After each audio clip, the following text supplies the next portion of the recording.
As Kanye West said, when it all falls down. And that's what we're talking about today. We're talking about prospects whose stock, they're plummeting, they're falling. And actually, now that I think about it, that was actually Selena Johnson. Let me know what your favorite Kanye album is in the description below. I'm a big College Dropout fan. Graduation was good. And then 2008, things got a little weird.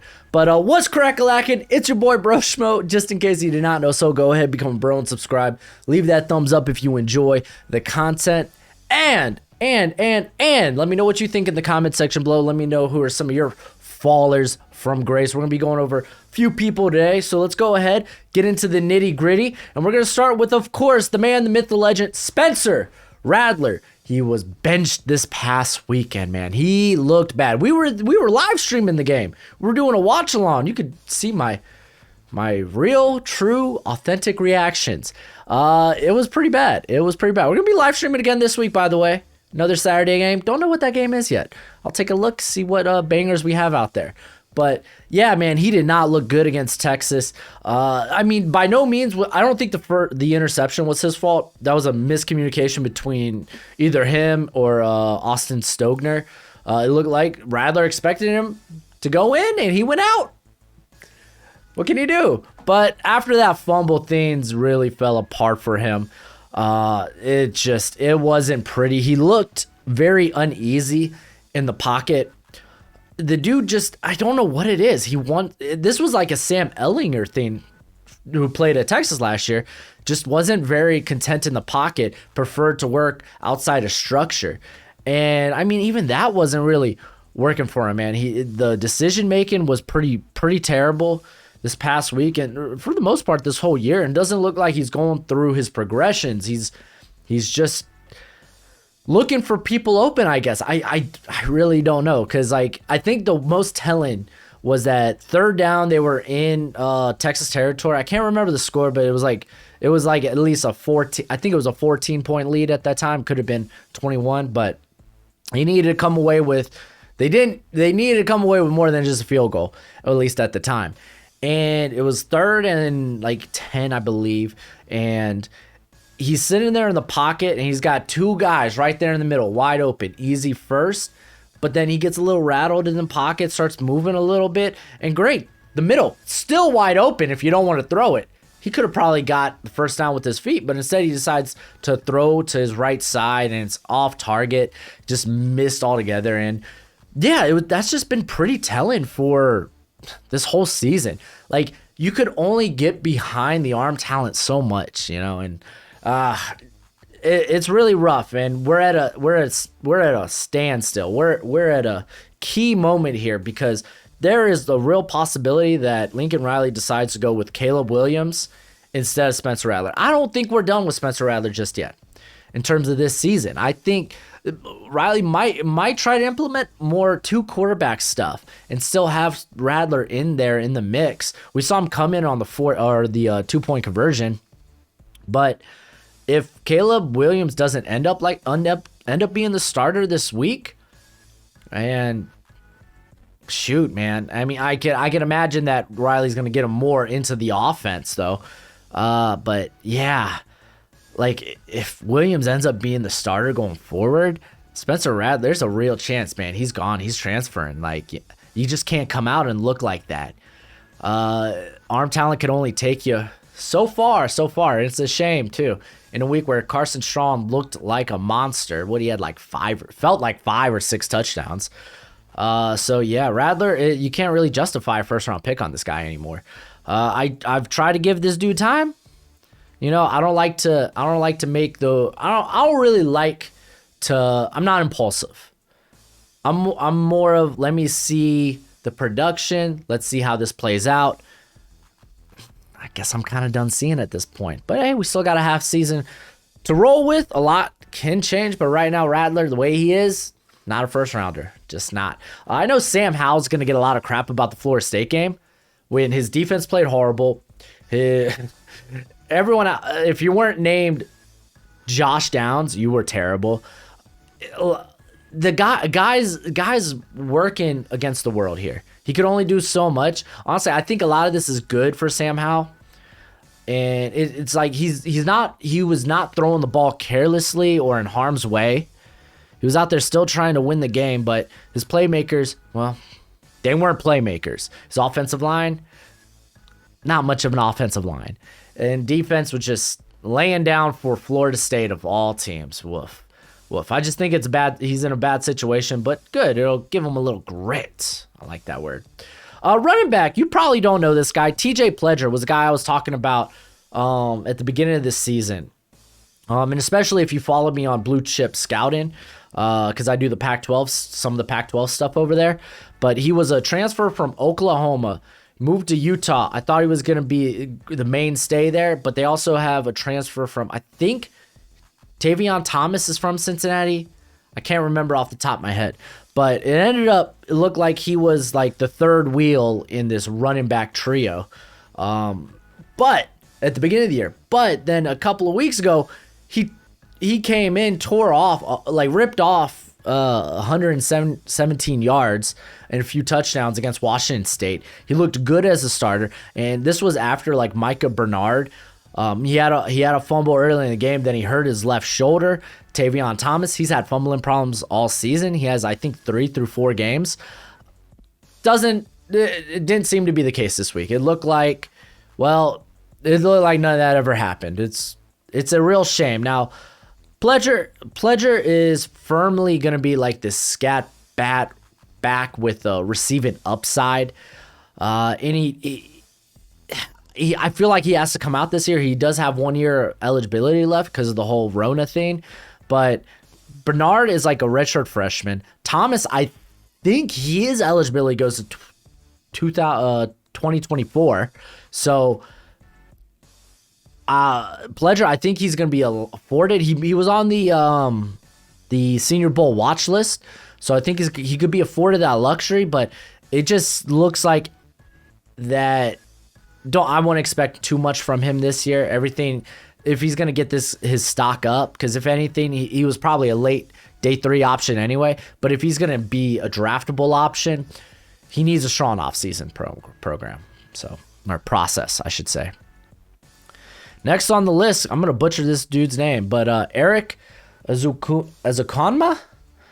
I'll get these names eventually, man. I promise.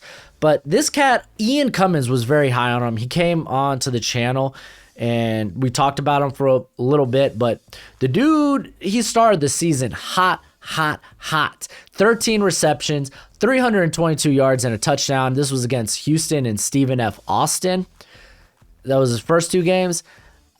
He was hurt in 1 game this year, but in his last 3 starts, he has 12 receptions, 98 yards. Let's keep in mind that in the first 2 games, he played with Tyler Shaw, the Oregon transfer. And he went down to injury, and now he's playing with, Henry Columbi? Oh, man. There's some names out there. But, he's just not getting... It just feels like he's not getting the same type of opportunity. But the guy has great size. 6'3", 220. He's really good after the catch. He's got decent long field speed. He's not, I wouldn't say he's like very explosive or anything, but he's got good long field speed. And at that size, want a guy that can go long. He does have another year of eligibility, so he could decide to come back if he doesn't have a strong second half of the season. Just something to monitor. Yes. All right, tight end. I got Josh Wiley out of Cincinnati. This guy's lucky he's got another year of eligibility because holy freaking moly, he has just not been involved in this offense in terms of the passing game. Not as many people expected because he had a really hot end of last season. Just hasn't been there. You know, he only has 6 receptions for 71 yards and a TD on the season. Not that involved. Like I said, another year of eligibility. He might return. He did put on weight, which was great. He's up to 245 actually. And that's the thing, dude. This guy's got receiving upside. He's got good ball skills. Not a great blocker. I kind of viewed him as an H-back before he put on the weight. Still think he could probably function in that capacity. But he's a guy that I think firmly doesn't come out, man. Just doesn't come out. And then for the offensive line, I'm going to start with the offensive tackle. We're just going to go over Alabama, dude. They had their offensive line had a rough outing. If you weren't Evan Neal, rough day at the office. Chris Owens at right tackle, dude, was just demolished, allowing 6 pressures, a sack, 58 passing snaps. There was a holding penalty in there as well. Just a rough day at the office. He was consistently just given way to a variety of different A&M pass rushers. Michael Clemens, there was DeMarvin Leal, there was Tyree Johnson. Those guys they were beating him, and how they were beating him was discouraging because he just looked overwhelmed by the power and ferocity. They were violent. It just looked like he couldn't hold his own. And this is the thing, dude. He's a 5th-year senior getting his first taste of starting action as a full-time starter, right, this year. And he is shown to be a liability in true pass sets. If you don't know what true pass sets are, those are basically just passing sets that aren't influenced by screens, that aren't influenced by the running game. So no screens, no play action. This is straight one-on-one, typically with the defender. In some cases, but he's allowed 10 pressures on 63 of these true pass sets and 2 sacks. Just not good. Looks like at best maybe a late day 3 option. His teammate Emil Ekiyor Jr., the guard, I think right guard. Honorable mention, he had a rough day at the office too, but like I said, that Alabama offensive line it's been rough for them. But to be fair, Mr. Emil Jr. here, he's been playing right guard pretty darn well the rest of this whole season. I would say Chris Owens has been a bit more up and down. So, not great. We're going to jump to the defense. I only got a couple of defensive guys I want to talk about. And we're going to start with Henry Toto out of the Alabama, man. Alabama's making an appearance. What can I say? He had... Just wait. He had 7 tackles, 3 missed tackles. He allowed 3 receptions for 63 yards. This is the thing. I think he stays another year. I get it. Great speed. This guy is super athletic. He tracks ball carriers extremely well. He just doesn't finish plays, dude. This guy has the highest missed tackle rate of any of the highly sought out linebacker prospects in this class. 11 missed tackles on 52 attempts. In coverage, he's allowed 12 receptions, and I think that's on 16 targets for 237 yards. You just want a bit more. To be fair, Bama doesn't really man him up in coverage, and I think that's kind of what you need to do to have him succeed. But the tools are there for this guy.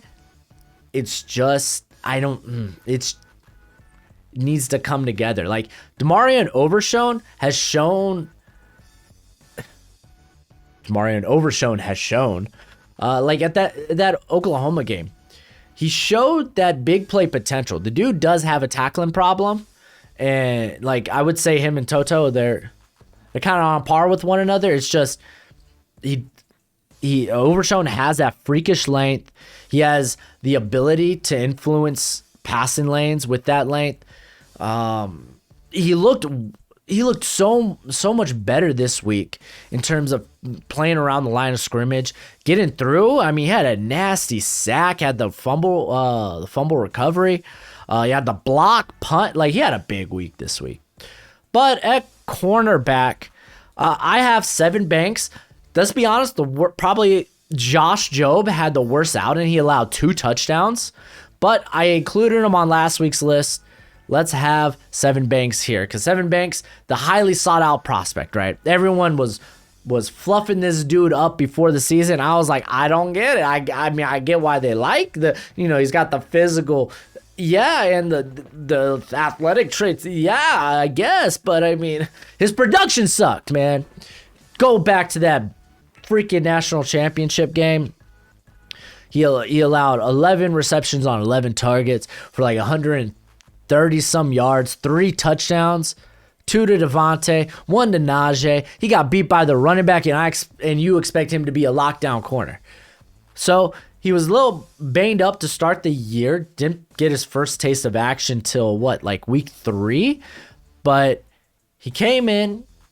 week 4 as the starter, right? And he's missed half of his tackles through 3 games. He's allowed 6 receptions on 8 targets for 61 yards. He does have a pass breakup, has allowed a touchdown.